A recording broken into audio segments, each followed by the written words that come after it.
From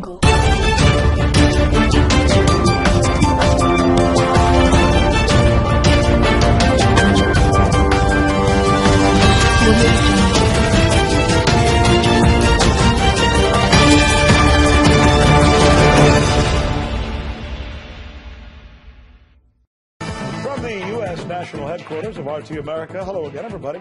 I'm Rick Sanchez. So there are three multinational telecom companies in the world, and we're all very familiar with two of them for sure. Who's the biggest telecom company in the world? The answer is Samsung. It's Korean. Who's number two? Well, if you answered Apple, you would be wrong. Apple is number three. So who's the second biggest telecom company in the world? The answer is the Chinese telecom giant Huawei. Now, that is why the arrest of its CFO, who also happens to be the daughter of the founder of this huge company, that's why it's turning into such a huge international incident, this thing. Meng Wanzhou is her name.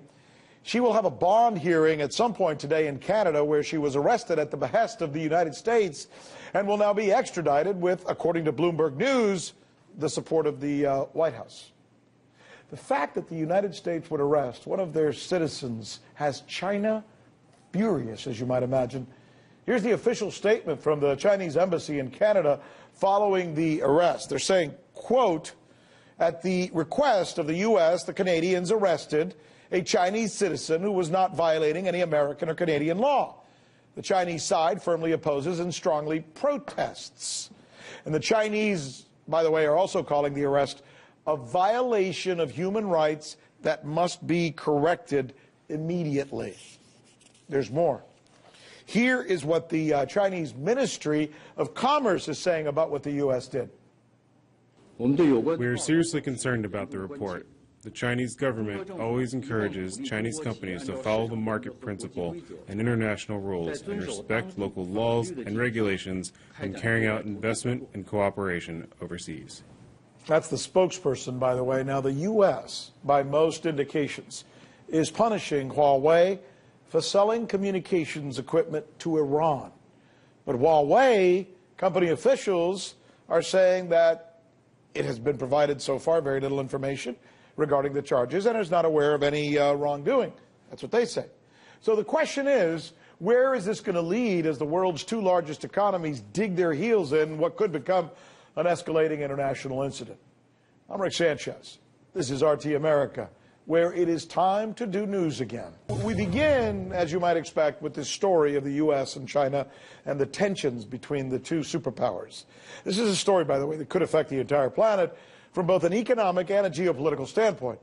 And it's happening at a time when there are already existing economic issues, as well as other issues of sovereignty and wars, well, that are right up the alley of our next and first guest. Here now is former Congressman Dr. Ron Paul on the question of whether the United States should have arrested this Chinese business executive. Hardly. I think they're on very shaky legal grounds, but if you just go back to a little common sense, it doesn't make any sense whatsoever. No, and some of the so-called excuses for this is, we're the dominant power and we have to throw our weight around and people have to do what we tell us, what we tell them. So I don't understand why Canadians will oblige us and go and do these things. But this whole idea that, oh, well, maybe they have violated our sanctions. When we put sanctions on Iran and people are supposed to obey us, that's the part that bothers me. I don't like that attitude. I don't think it's necessary. I think it provokes people. I think it endangers us, and it's not good for our national security. And now, and one thing is there may be a few people agreeing with that assessment, because all of a sudden, the other day it wasn't too good on the stock market, and it's not doing real well now, and it's a reflection of this disruption in common sense in talking to people and practicing a little bit of diplomacy. By the way, though, and I should mention that I made you a senator, and you should thank me for the promotion. I think I was thinking of your son, Dr. and Congressman Ron Paul. Okay, let me fire back at what you just said. Now, the Trump administration is saying that they're convinced Iran is building nuclear weaponry, and they believe they have to do everything possible to isolate them, and that is what they would use as their defense for arresting this executive. What would you say to that? Well, I'm sorry, because I lost the last half of that sentence. I think I heard bringing up the question of whether Iran is building a nuclear weapon. Well, if you're concerned about it, I would think that one would endorse the agreement, imperfect as it was. At least the Iranians were never proven that they didn't obey the treaty of reducing and refusing to build a nuclear bomb. So I would say it's made it worse by us getting out of it. I don't think they have the evidence. I think the UN inspectors that went in there have always verified that they have obeyed the rules and regulations, and that they weren't guilty of disobeying the rule, the treaty. So I think it was a big mistake. I think it's going in a wrong direction, and for us to be obsessed with, our foreign policy has to be tough. We have to make sure that Iran never gets a nuclear weapon. Well, I think what's happened here in the last 6 months is actually accelerating their desire or their need to have a nuclear weapon. So I find that foreign policy of interventionism not worth much. I think it's very dangerous. Let me switch topics if we can. We've now been at war with Afghanistan for more than 17 years.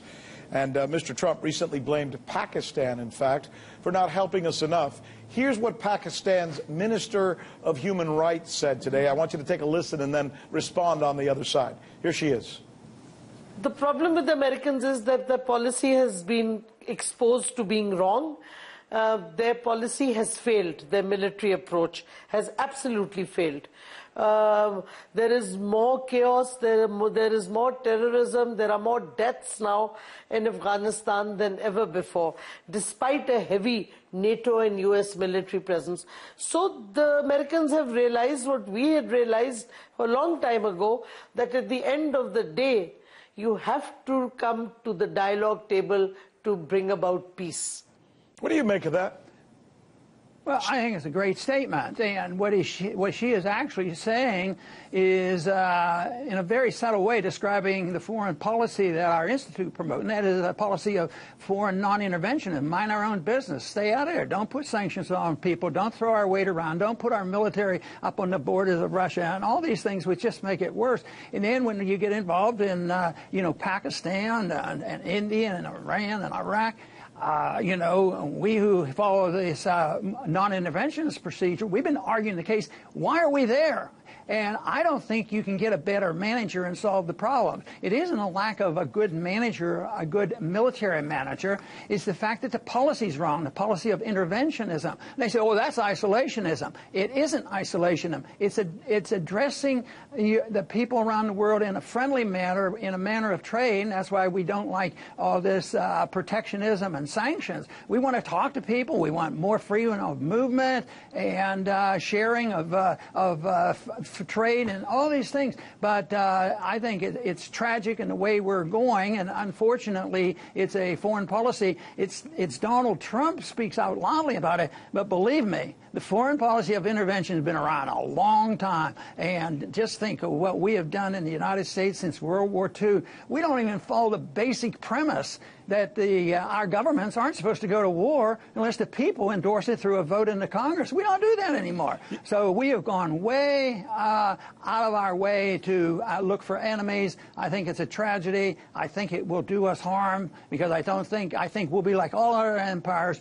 We won't be able to afford it. And right now, I think it's very shaky. What you're seeing in the markets now is a sign that this is not going to last. And besides, when we tell people what to do, eventually we gain more enemies and less friends than the people that we should be friendly with. There's something interesting going on right now I think you're going to relate to. For the longest time, it was the hardliners, the conservatives, the neocons, the right, the Republicans, your party, who were the ones who were really super anti-Russian.